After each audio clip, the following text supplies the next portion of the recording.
So there's procedural programming. And that's what programming was back when it very first started.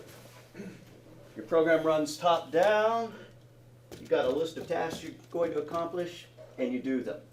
So even before electronic computers were invented, procedural programming was the mode that people worked in. Before that, before electronic computers and before powerful electronic computers, you really couldn't even approach very closely the idea of object-oriented programming. So if you wanted to calculate somebody's payroll,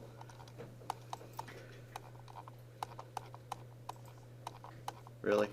All right. This one's way too text heavy. But pretty soon we're going to move on to something more interesting.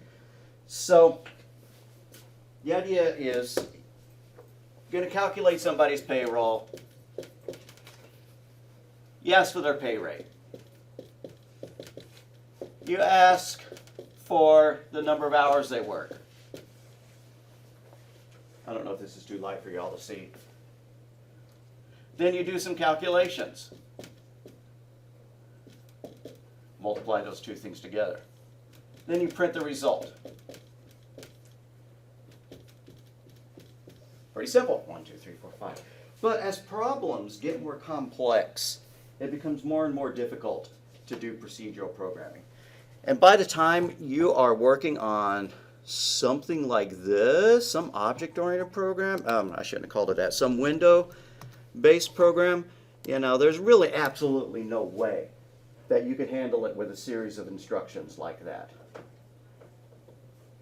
Because, well, this thing has to be able to handle all sorts of commands. It has to be able to handle minimize clicks and expand clicks and file opens and stuff like that. So it's tracking a huge amount of data. It's tracking the kind of stuff that you type up here. It's got install information. It's got lists of fonts that you can use. It's keeping track of an amount of information that would stagger a 70s programmer. But the reason it works is that it sits on top of libraries and classes that have been developed, since Windows first came out in the late 1980s, continual improvements. So the idea behind object-oriented programming, let's go ahead and do our notes. Input pay rate, input hours, set payroll, set pay equal to pay rate times hours, print pay. And I've violated one of the rules that we said earlier, which is to start all of your sentences in pseudocode in lowercase. So in object-oriented programming, it looks more like this. Create employee object. Input pay rate. Set employee pay rate. Input hours. Set employees hours. Call employees calculate pay function. Print pay. Now maybe that looks a little bit like gobbledygook, but the idea of an object is it represents something. You can have a printer object in your program, and to send something you call printer.print. If you want to cancel the job, you call printer.cancel. If you want to check to see how many jobs are in the queue, then you call printer.count. There's something like that. It's a collection of information. An employee is a collection of information. Right now it's only tracking two pieces of data. It's tracking the payroll and the hours. But, if you're writing a payroll system, an accounting system, you're also going to be tracking their name, their birth date, their hire date, their position, what kind of insurance they have. All sorts of information will go under the employee object. So you have an employee object. Actually, I should call it a class, because an object is an instance of a class. Just like if you have a blueprint of a house, it's not a house, but then you go and build a house from the blueprint, that's an object. So anyways, and then you have their pay rate, then you have their hours, You'd probably also have their name and birth date, whatever. So you can see that this is overkill for doing this kind of thing, right? You don't need to write a class in order to get some input, do a multiplication, and put some output. However, if you're writing an accounting system, you're going to be keeping track of a lot of data. If you're writing a system, you know, for a library, you're going to keep track of the book's title, the author's title, which version it was, the publisher, the publishing date, you know, whether it's in stock, you know, whether it's on the shelves or checked out. If it's not available, if you can get it through interlibrary loan, that kind of stuff. So you'd have a book class, and you'd list all that information underneath it. And then your program could go and fill it in. So you know the kind of application that pulls up a screen and it's got all these fields that you type in. You know, you imagine people at the Department of Motor Vehicles working on, you know, some computer that was made in the 1950s, and it's got a green screen, and, you know, they're filling in fields or whatever. That lends itself towards this kind of thing. You're filling in information about a person, and then when you're done with that, it gets written out to a database. If you can write an entire object out to a database and then pull it back in, you're way ahead of the game in terms of adding functionality. Now that is a bit beyond what we're going to do through most of the class. However, we will be using objects. We just won't be creating them at the beginning. Pretty much everything in Python is an object, even if we don't see it as that. A string is an object, and it's got functions that can manipulate the string. Even a number is an object. We will be playing with something called the turtle class, which draws pictures on the screen, and the turtle is an object. You set the color of the turtle, you set the color of his pin, you tell the turtle to go forward 40 pixels and then turn left and go 90 pixels, whatever. So that's the idea. That's the difference between procedural and object-oriented programming. All programming languages now pretty much support object-oriented programming. Languages before that, if they wanted to do it, they had to fake it. So early languages like C, invented in 1970, and Fortran, and probably the 60s, late 50s, COBOL in the 50s, myriad other languages, assembly language. All of these do not have classes, but you can fake it to a fair degree in them by understanding the concept of data encapsulation. And that's something that you'll learn more in Java classes and C++ classes than you will in this one. But you're going to see examples of it the whole time. Nowadays, these languages have been updated. You can do object-oriented programming and object-oriented Fortran and stuff like that. You know, because languages don't stay static. If they did, they'd die. Nobody would use them anymore. Just like C became C++. Alrighty. So, procedural programming, it focuses on the procedures, the actions that are carried out. How do you get input? How do you do the calculation? How do you produce the output? So, when a procedural program sits down, they think of the steps that are required, the manageable subtasks. That's what we're going to be doing with our pseudocodes and our flowcharts. That doesn't mean that we're not learning good programming. It's that object-oriented programming encompasses procedural programming, and it's a larger. You know, kind of like if you're learning to play soccer, you have to learn how to dribble the ball down, you know. But that's only one part of it. So object-oriented programming focuses on the concept of things, and it describes their features, attributes. Now, things is a nebulous term, but an employee, a circle on the screen. My circle might have a position, it might have a color, it might have a fill color, it might have a thickness that the line was drawn in. That kind of stuff. And so that's an object, and then maybe you can grab that circle if you're using the right kind of graphics program and move it somewhere else on the screen or change its color. Object-oriented programmers might design a payroll application by thinking about employees. They might have another class called paycheck. Then they describe their attributes. An employee has a name and a social security number. Paychecks have names and check amounts. Then you think about the behaviors of employees and paychecks. What do you do with a paycheck? You create one. You send it electronically to the bank. So you need to be able to track all of those events. With a person, you might get raised, you might add dependents, you might fire them, whatever. So object-oriented programmers then build applications from the entities. So with either approach, you can print out a paycheck, and both models will employ reusable modules. Once you write this module and something to calculate the pay rate, you can use it over and over. But the difference is the focus that you take during the planning stages. We're learning on procedural programming, but we will be using object-oriented programming here and there. You'll see it. So procedural programmers focus on the actions that are carried out by the program. Object-oriented programmers focus on a program's objects and attributes.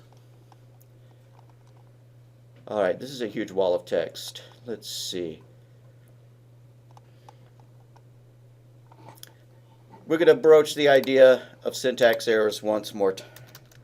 If you write a sentence like go, I've already done this example, right? Go west 50 miles, go east 30 miles. Have I done that example? All right. So say you are being given directions, and it says go west 40 miles. Then it says go north 20 miles. That's your program. Those are your instructions.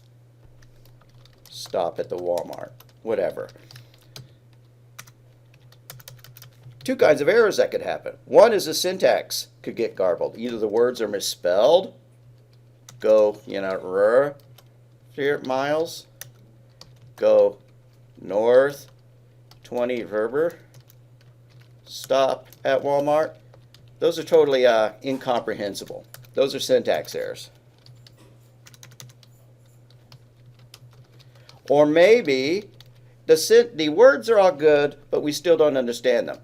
Go stop 40 miles north 20 Walmart. Maybe you can understand what that means.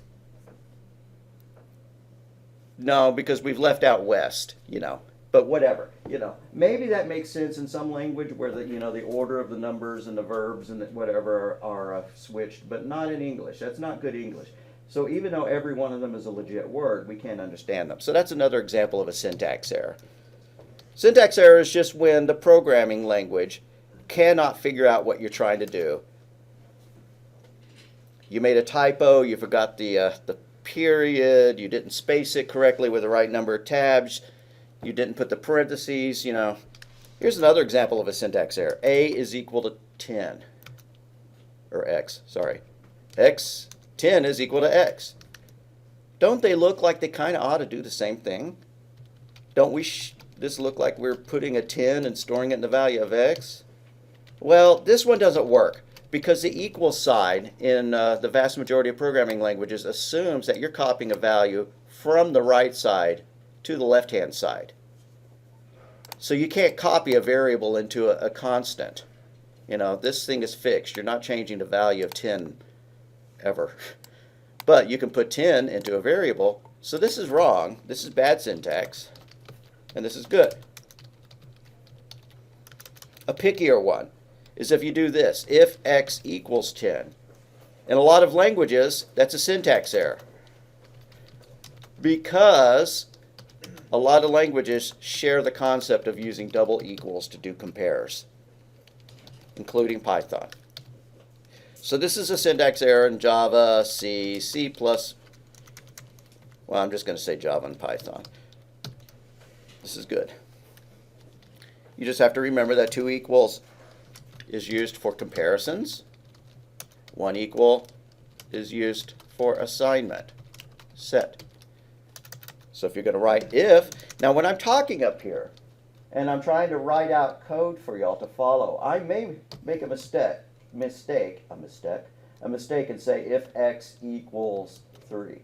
Now you see here the difference between what I said and what I typed.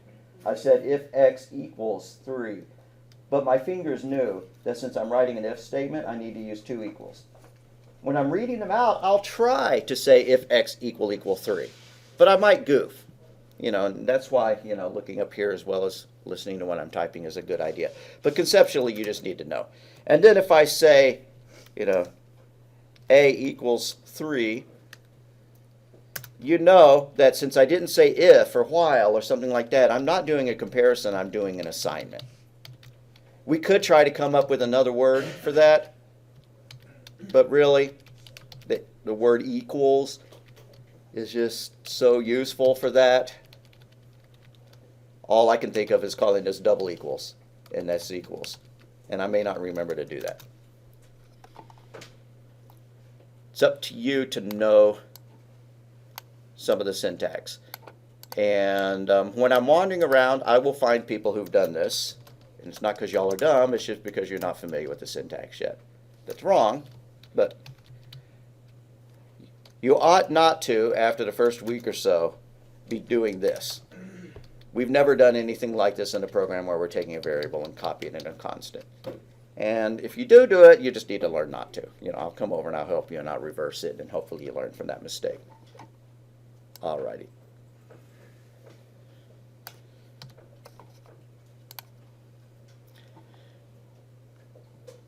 Then there are logic errors.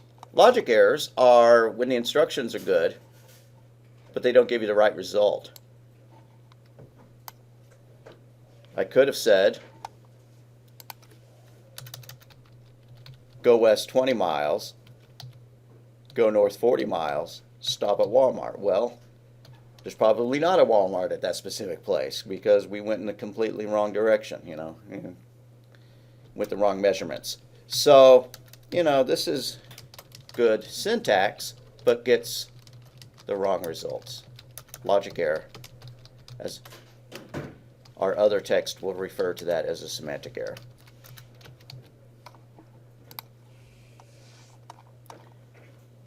Alrighty, so here's a glossary. Going over a glossary is kind of tedious, but let's do it anyways. So the syntax of a language are its grammar rules. If you make a mistake in either the grammar or in the spelling, then it won't work. A logical error occurs when the instructions are performed, but the syntax is okay. The instructions could be performed in the wrong order. Anyways, you do not get the correct results. A variable? What's a variable? We've already talked about that one. Too bad the thing is up here so that you could just read it to me, otherwise I'd ask. It's a named location in memory that can hold data, or that does hold data. And so a variable has three components: a name, a type, and a value. So if you do this, S is equal to hello. We know that the type of it is a string. The name of it is S, and the value is hello. Why do I have this up here? Go away. So program code is a set of instructions that you write to tell the computer what to do. I think I'm going to skip the definition between a scripting language.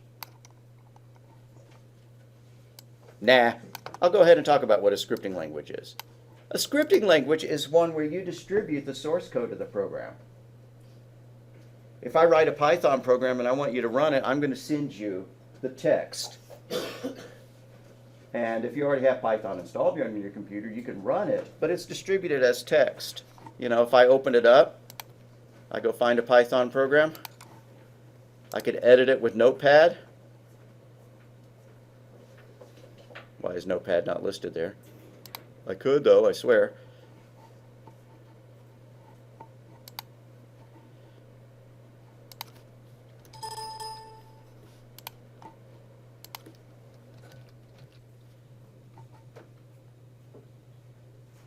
For Pete's sake. Okay. I'll open it this way. Come over here. Notepad. Open. File. Open. Go in here.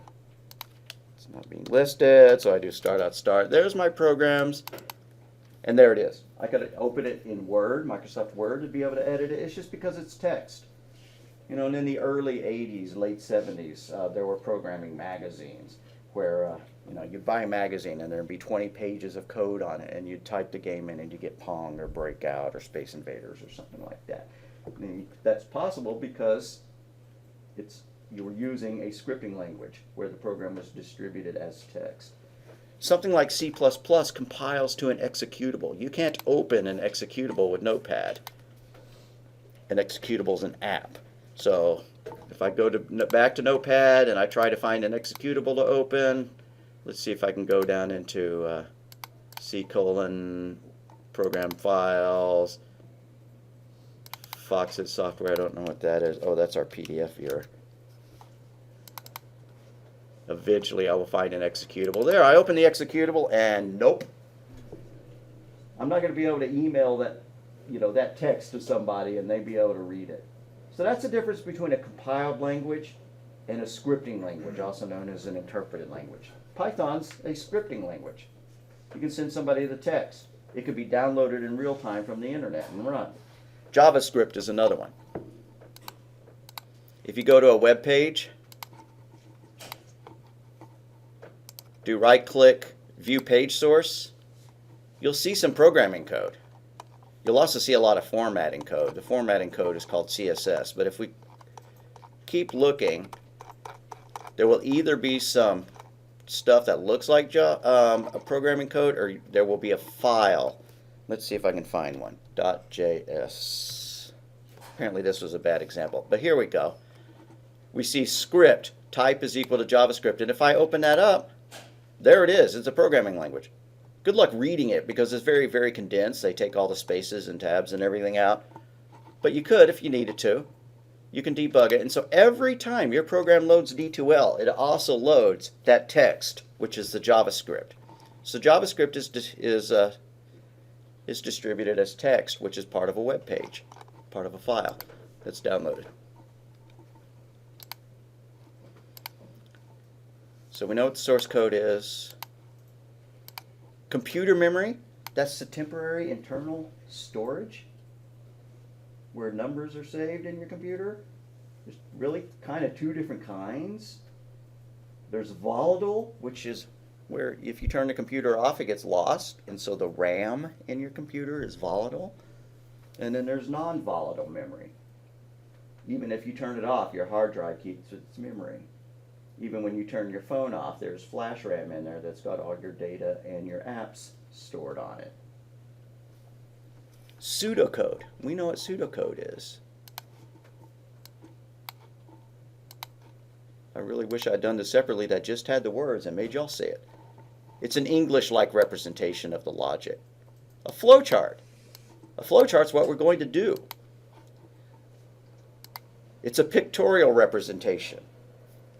It's the shapes. Some of the shapes involve an input symbol. An input symbol is parallelogram, a rhombus, a tilted rectangle. A processing symbol is a rectangle.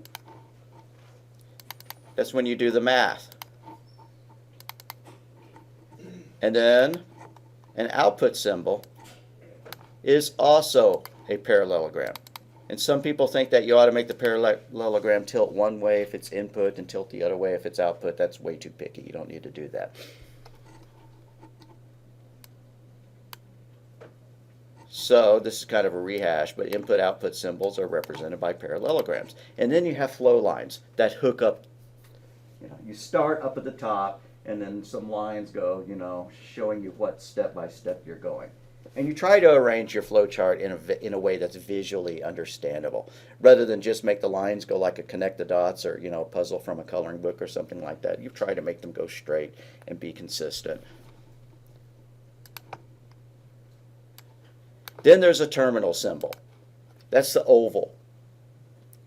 The text actually called it a lozenge, or lozenge. But a terminal symbol is an oval. It's got the start up at the top and it's got the stop at the bottom. Okay, that's about enough because I want us to get into the flowcharting.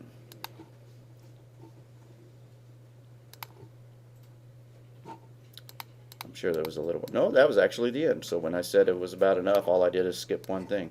And a loop is a repetition, a series of steps that is repeated over and over. In a game, your game is sitting there looping, waiting for you to do input. And each loop, it updates the position of your enemies or the falling blocks or whatever the game is based on. In calculating, you might get the first employee, print their paycheck, then you get the second employee, print their paycheck, the third employee, get their paycheck. So you're looping until the user decides they want to quit. So it's a repetition of steps. Alrighty, so if you go back to our Dropbox, not our Dropbox, our home page, in this blue thing, there's a link. Now, if you went to lucidchart.com and registered, it wouldn't be hooked up to our school account, and you wouldn't be able to create very many pages. So if you follow this link instead, it hooks up to our school account, and you can create as many pages as you want. It makes an educational account. If you want to, you can use Visio instead. Visio is part of Microsoft Office. I just kind of like Lucidchart because it's available for pretty much any computer you're using, even if you don't have Microsoft Office installed. You know, pretty much every computer you get to has a web browser. One warning is that I would recommend using Chrome or IE rather than Firefox, because it had some problems displaying text under Firefox. I don't know if they fixed it. You can give it a shot, but be warned that you may have to switch over. And the symptom of the problem is that instead of letters, you get little tiny black boxes. So follow this link. Create a new Lucidchart account. Your name, Abe Lincoln. Your email address, abelincoln@raider.rose.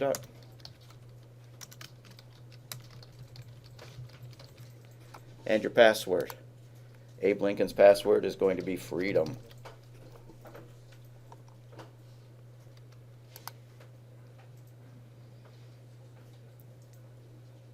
And I recommend using your school address just because. If you use another one, if you forget your account, I may be able to find the name of it. If you forget your password, I can press a reset button, but it's better if you don't forget your password. I can't see your password. I can just do that reset thing, so don't worry that I'm getting to figure out your... All right. It asked some questions it didn't used to ask. We want to tailor your experience. Well, we're in education. We're students. We're in higher ed. School name, Rose State College.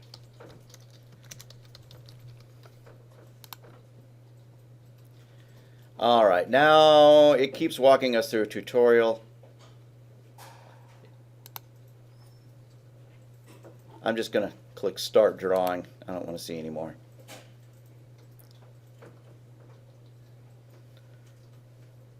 Really? Skip the tips. All right, here's the way it works. You drag a shape out, and then you click on one of the borders, or the red dot underneath the shape, and then it pops up a menu of another shape.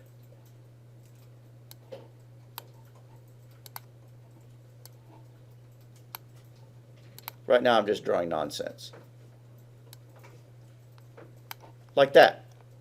Or you can drag the shape out from over here and then hook them up. Like that.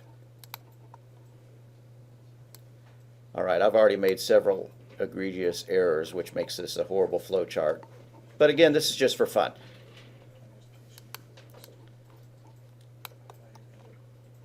You can double click on a shape to edit its text. Start. That kind of thing. So things to note. For the most part, every shape will have one line leading, going away from it, and at most one line going into it. We may find a few exceptions to that. But for example, if we do start, we're not going to draw two lines going away from it. Because how would it know which one to go to? You know, you start your program, it's not going to know whether it's going to process A or process B. We want to only have one line leading away from every shape. And for the most part, you only want one line going to every shape. The exception is if you're doing loops, you will have two lines going to the decision block. Decision blocks weren't mentioned on our glossary, I believe. I need to go back and modify that. The two lines you will see going to a decision block are a line coming into it, and then if it's a while, then it will eventually loop back to itself like this. This will all make more sense when we're actually diagramming a program. Then it'll have one more line, which is the no line, because a decision is something like while a is less than 10. Well, as long as a is less than 10, it's going to keep looping. And then if a ever becomes not less than 10, then it comes down here and it does something else. And that's useful for things like, do you wish to continue? Yes and no. And if they type yes, you loop again. Now textbooks will show kinds of loops that we are not going to do in this class. They'll show things like this, where you just have a like that, and you're just supposed to know that it's looping. We're going to be more rigorous and disciplined in our flowcharts. The only time we loop, they will always start with a diamond shape, a decision block. And when we loop, the line will always come back to the decision block. All right, let's find something to flowchart.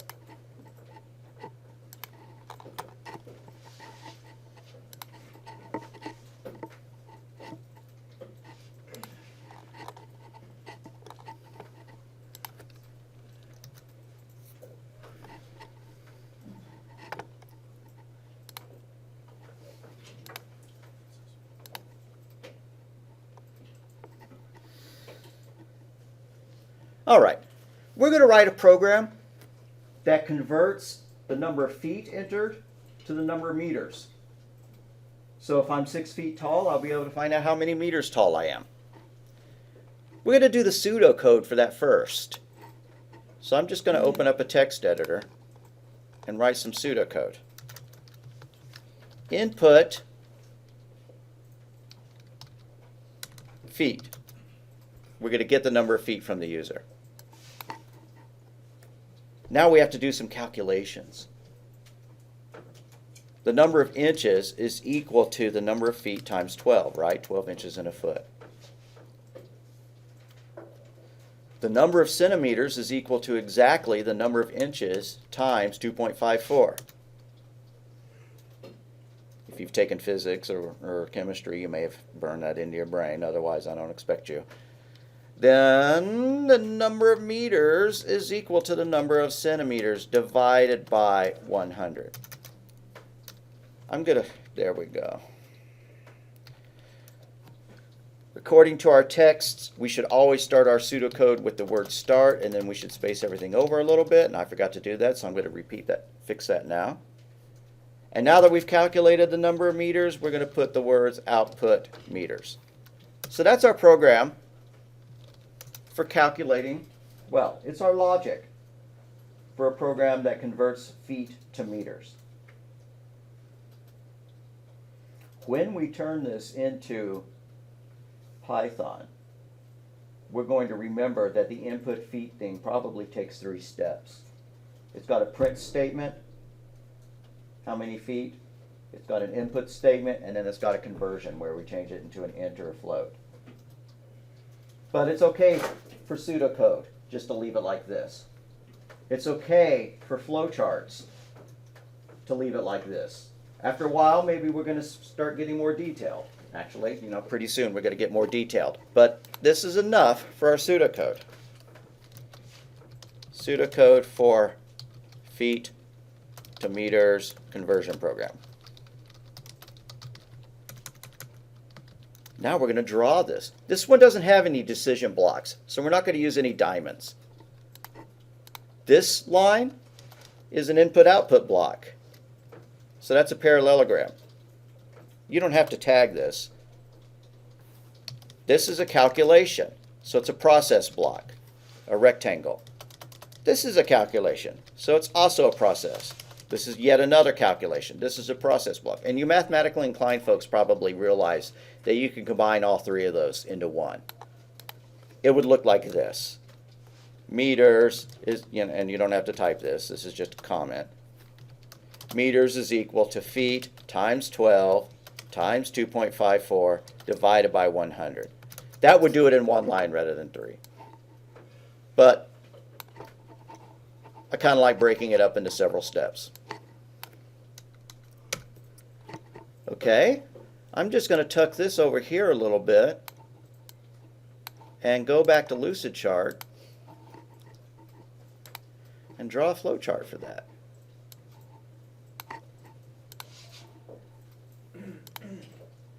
I'm going to delete everything. I could just start a new document, but I'm going to hit Control A for all, and then I'm going to hit the delete key. Everything poofs. Alrighty, start. I need a start oval.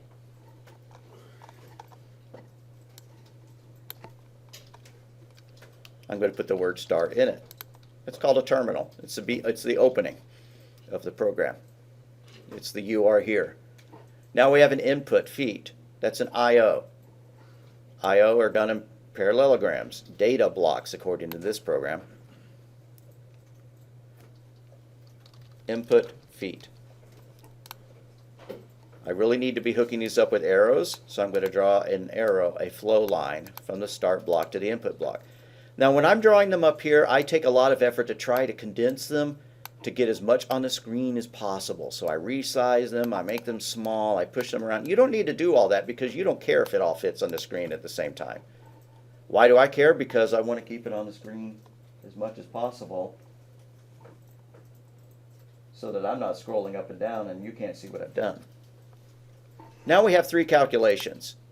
Inches equal, centimeters is equal to, and meters are equal to. Calculations are just done in regular blocks, process blocks. The first one, inches is equal to feet times 12. I can change the font up here. You notice there's a little, properties toolbar up here. I'm going to highlight everything and just change my text to 10 to make them easier to read. And like I said, I'm going to continue to resize things. When you get things too close together, it's hard to draw lines between them.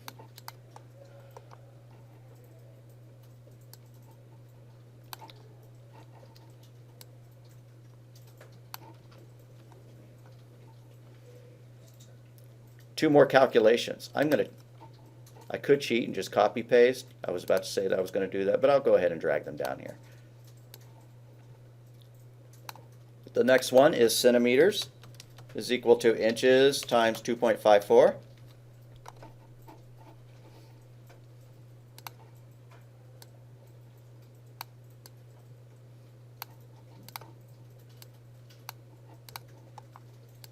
The last one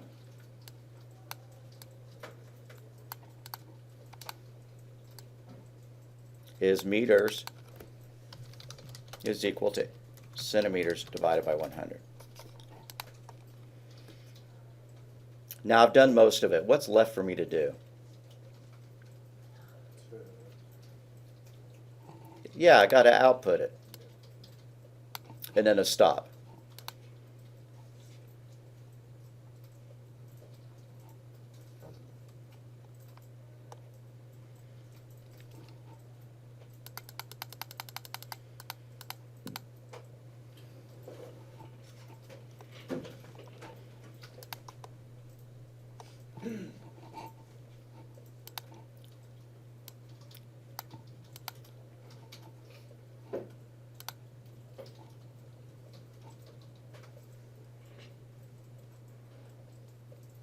Usually on Chrome there's a drop-down menu. I'm not spotting it. I kind of wanted to reduce the size of the window of this stuff, and I'm not seeing how to do that. Oh well.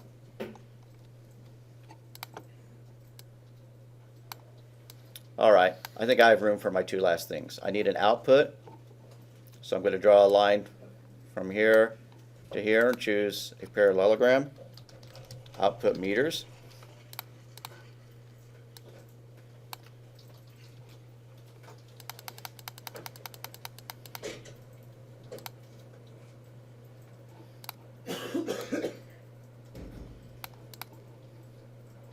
And then lastly, another terminal because we're done. So I need a stop.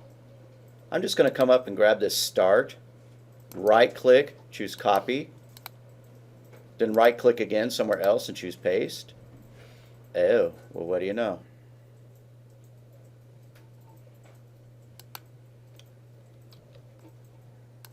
Instead, I'm going to hit Control V. I don't know why it gave me that. But I have to change that to a stop.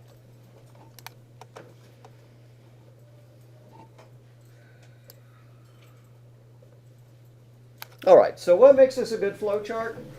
It's pretty simple, obviously, but the arrows are all consistent. We don't have two arrows going to the same block. Every block does have an arrow, you know. If when you're drawing it and you have a section of blocks and you don't have arrows on them, then, you know, eventually I'm going to start getting hardcore and count off for stuff like that. When I'm drawing, sometimes I am tempted to cheat and just draw one line from the beginning to the end and then set that line behind the others. I'll give you a demonstration of that if I can. So here I have a line. I could do this. It's going to be hard to arrange. I can right click on this line that's going behind everything and do send to back. And there, now I have an arrow that's going all the way through them. I really only do that if it's just a straight sequential program. So I shouldn't be showing you alternatives like that, but it's useful to get used to the menus. All right, now I've messed this program up. You know, all the blocks are not on top of each other. I can fix that by drawing a rectangle, well, drawing a selection box around all those guys, and then I want to align them. Now that I have them all selected, I'm going to right-click, align objects based on their center. Well, that didn't quite work. My lines are looking pretty funky here, the little connection lines. That's mostly a matter of me trying to condense as many things on the screen as once. I'm not going to worry about it. Okay, so when we turn this into actual Python code, we know that the input statement is actually going to require 3 steps rather than 1. Why not put them on there? Well, if I am creating this flowchart for a Python programmer, it'd be okay to put them on there, but if I'm creating it for a C++ programmer, they may not need to do that conversion step. And seeing it listed up there may just bother them or confuse them. You know, same for a Java programmer. So, for logic, you don't need to break it down into the absolute smallest atoms.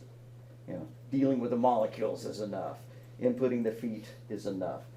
Now, I do think it's a good idea to tell them what they're inputting. So I usually throw in one more I/O statement above the input that has the word print above it. If I wanted to do that, I would grab this and I would do a print enter feet. Why? Because if you just pop up a question mark on the screen and you don't tell the user what they're doing, then they don't know what they're doing. You might know because you wrote the program, but nobody else would know. All right, and then I should fix it so that the arrows are all consistent. I'm pretty happy with this flowchart now. I think we ought to go ahead and turn it into Python code. When you're given a flowchart like this, if it's reasonably complete, you should be able to code it. Let's do that. Anybody need any help drawing? It's okay. Make me wander around. Make me earn my pay. I need the cardio. All right, I'm going to pop open idle. and we're going to convert that. Yes, sir.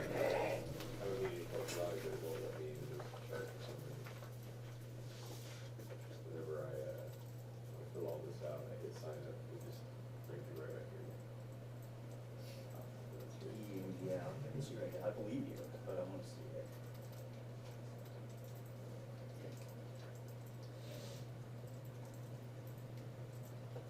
It's not like you have an ad block.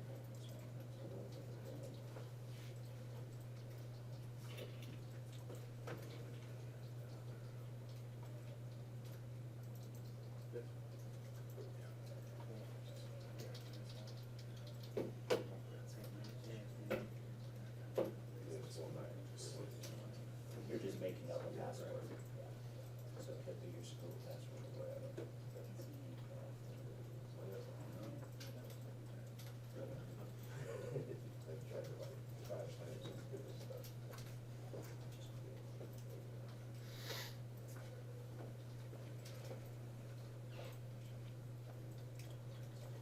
But I haven't used Lucidchart for a while. Maybe that's the error. Maybe it's thinking that since you already have an account, probably with the same email address, it can't do it. Try logging in with that username and password to see what it does. I did. Oh, yeah, okay.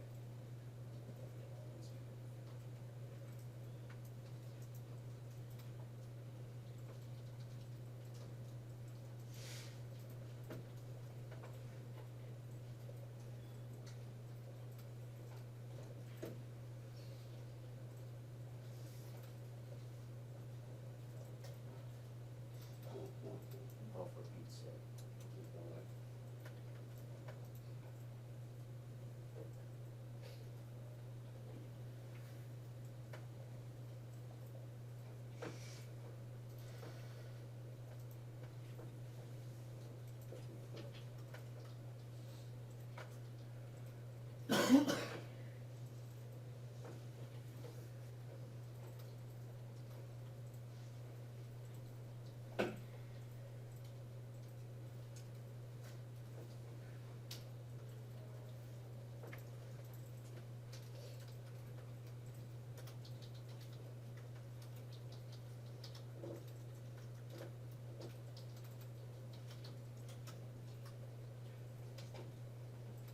If we can get you an account created, I can change the name of it later.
Let's do that. I know this works. I don't know where all the shapes are, all the flowcharting shapes.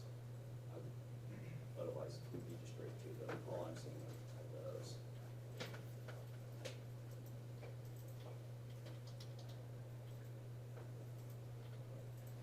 All right. I apologize. I think something's going wrong. Okay.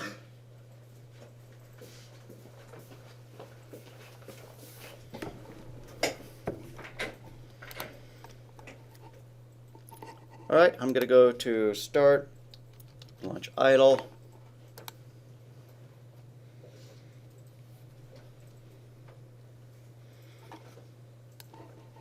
I'm going to see if I can kind of wander this off the screen a little bit and keep idle on the screen.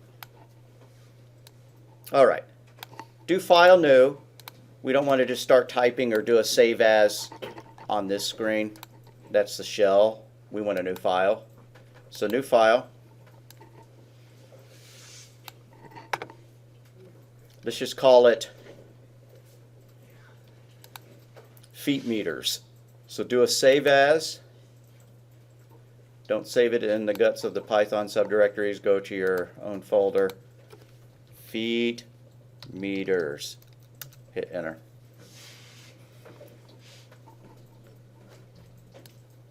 So always start the programs off with your name, the date, and what the program is. Feet to meters conversion.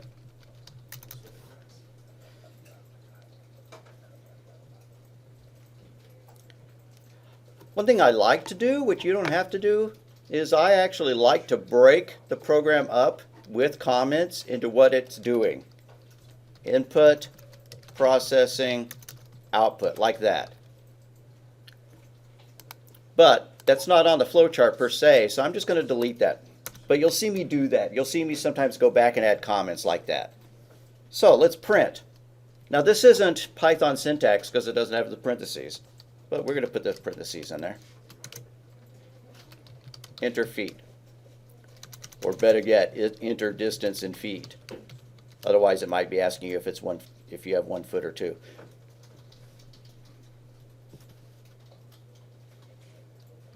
Feet is equal to input. And this time I'm going to remember right off the bat we have to do the conversion. Feet is equal to float feet.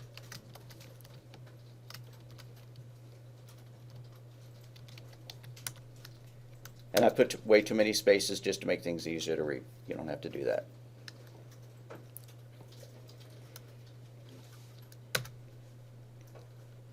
So this next stuff is a series of conversions. I'm going to put a blank line, and in fact I'm going to put a comment here.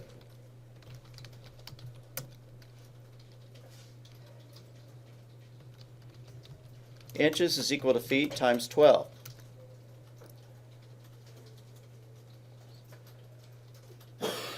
Centimeters is equal to inches times 2.54.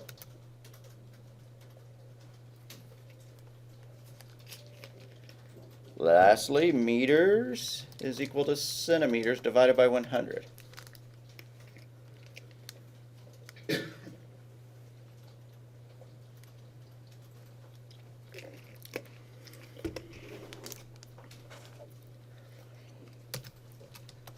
All right, I know what's coming up next, output meters.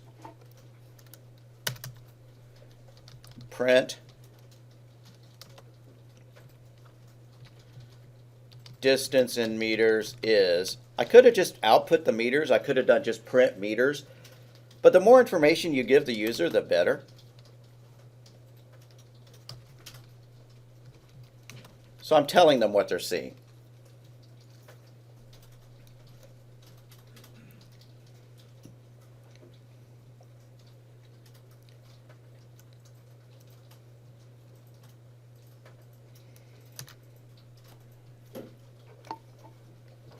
All right, I'm going to hit Control S.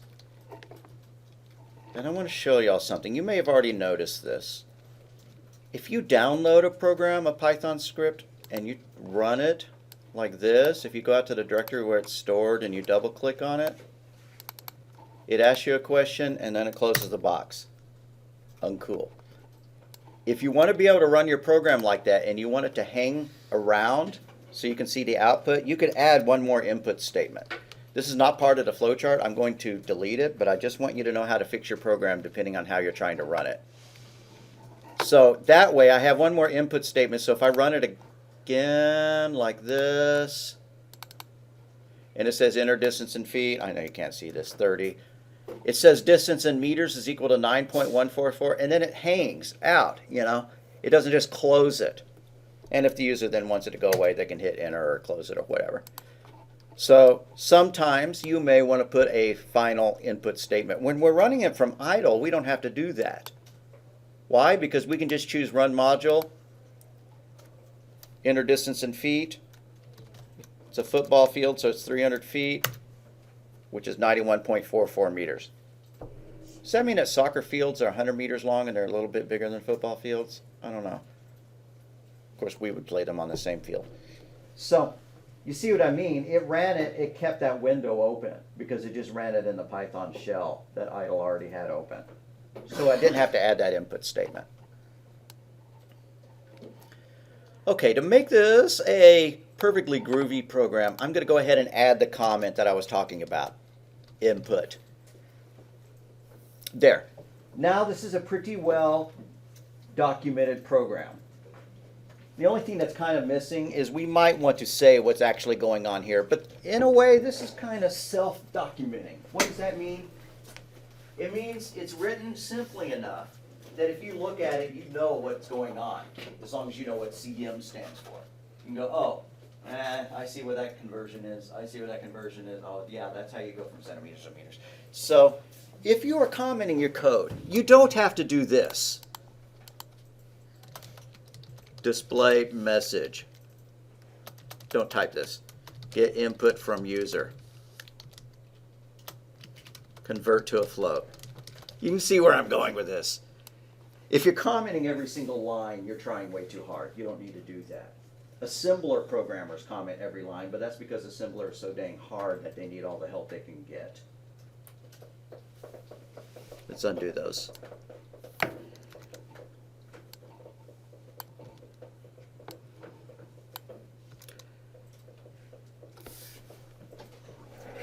Alrighty. What would be cool would be to change this program so that it looped. I think we may need to save that till Wednesday. I want to go ahead and talk about the assignment, the homework coming up. Did everybody get their Python program running? Wave your hand if you didn't. Wave your hand if you did. No, I'm kidding. Who needs help? We're all good? Okay. I kind of asked it in the wrong way. There we go. I want to go get your assignment.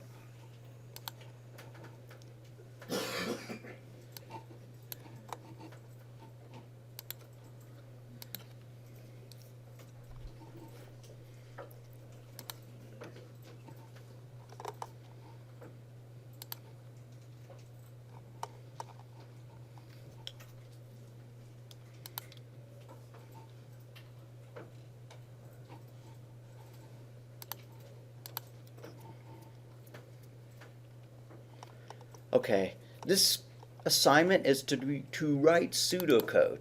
You don't have to write a program. Now I'll give you a big hint. The next assignment, homework 2, is going to be to write Python programs based on the pseudocode. So if you want to work ahead, you can. But what I want you to do is write pseudocode for a program that converts kilogram to pounds and pounds to kilograms. We didn't do the second part of that program. Let's go back and modify our idle program really quickly to do that.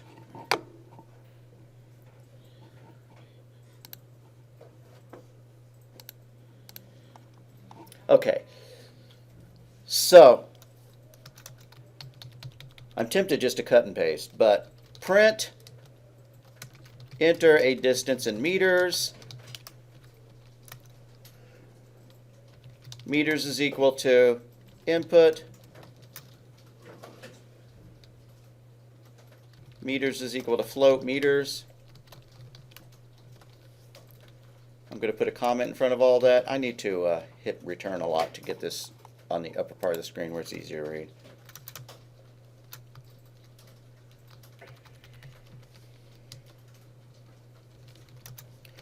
Then to do our processing,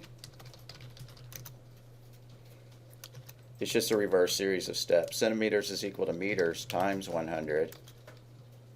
Inches is equal to centimeters divided by 2.54. feet is equal to inches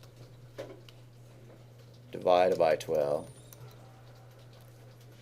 Now the conversion problems that I give you in your homework can be done in one step rather than three. You're not going to have to break them down. And I give you the formulas. Okay, and then a last line of output. Print the distance in feet is, comma, feet. Okay, I'm going to test it one more time.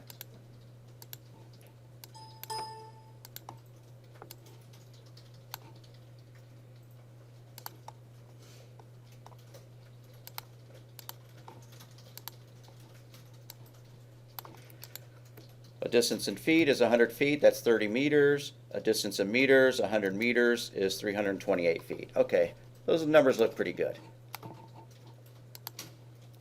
So you can see what it did is it converted from feet to meters, and then it turned around and converted from meters to feet. So it did conversions both ways. A cooler program would be one to ask you which conversion you wanted to do.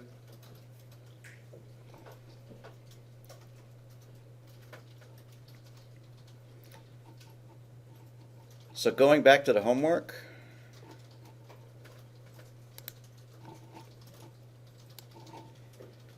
write pseudocode.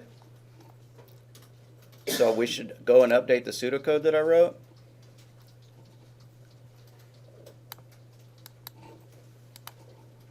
To convert from pounds to kilograms and back. And here's our two formulas. Kilograms is equal to that times pounds. Pounds is equal to that divided by that. I give you some sample input and output. What is the mass in kilograms? 9. The mass in pounds is that. What is the mass in pounds? The mass in kilograms is that. And then the second one is to do Celsius to Fahrenheit. Again, it's two simple equations. So it's going to be the same idea. Start at the top, go to the bottom. Now I need to finish this pseudocode so that it did both conversions. So I'm just going to insert some stuff down here that makes it look the same way. Input meters, and then I'm going to do the conversions. Centimeters is equal to meters divided by times 100.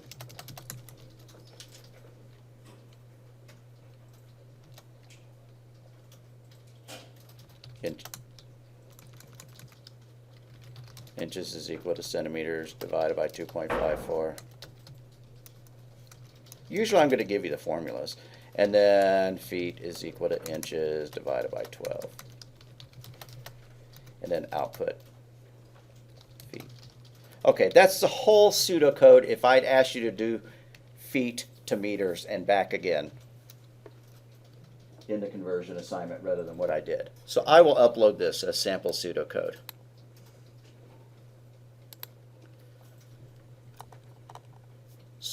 Also, I will upload this text. So just write the pseudocode. If you're feeling adventurous, go ahead and do the program. It's not due the same day. I'll assign the Python version of it on Wednesday rather than Monday, just to kind of break it up into 2 days. All right, are there any questions? Anybody needed help getting their program going? Anybody, any questions over the assignment? It'll be due Sunday at midnight, 11:59. That's way too much time. You could sit here and crank it out in 10 minutes before you left. Yes, sir. Where's that homework located? It's going to be in a Dropbox. I'll make it right now.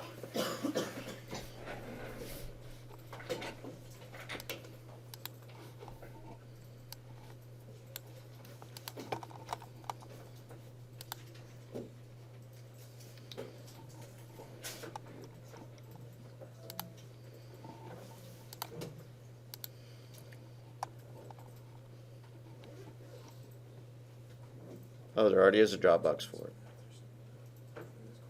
No deals attached to it.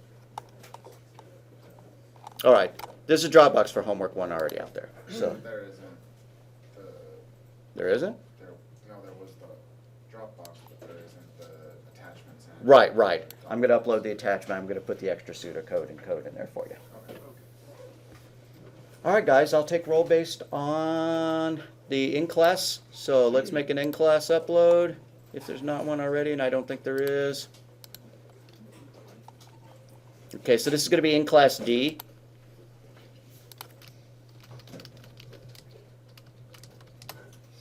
I forgot to show you how to upload the flowchart. Save the flowchart.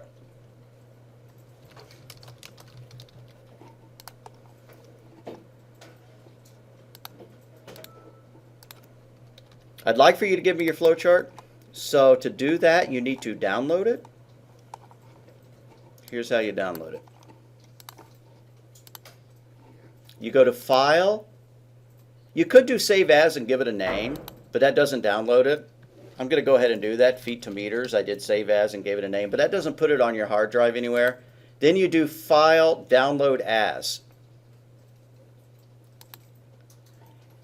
And PDF is a great format. If you want to send it as an image to somebody so they can cut and paste it in a Word document, instead you'd save it as a PNG or a JPEG, but PDF is great. You click download. If you gave it a name, it gives it a name down here that matches feet2meters.pdf. You just have to go and find that document. In mine, it's shoved it in the downloads folder. So what I would like for you to give me is your feet to meters program and the flowchart. I don't think I made y'all type in the pseudocode, so just go back, refresh your Dropbox, go to in-class D, give me your flowchart, give me your Python script.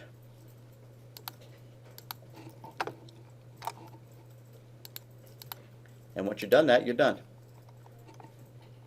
2 minutes to spare. Okay, so add file, go and find my flowchart, which is on mine stored in PDF in the downloads directory. Also, I want to get my Python script, which I put in my other folder, feetmeters.py, and then click add and submit.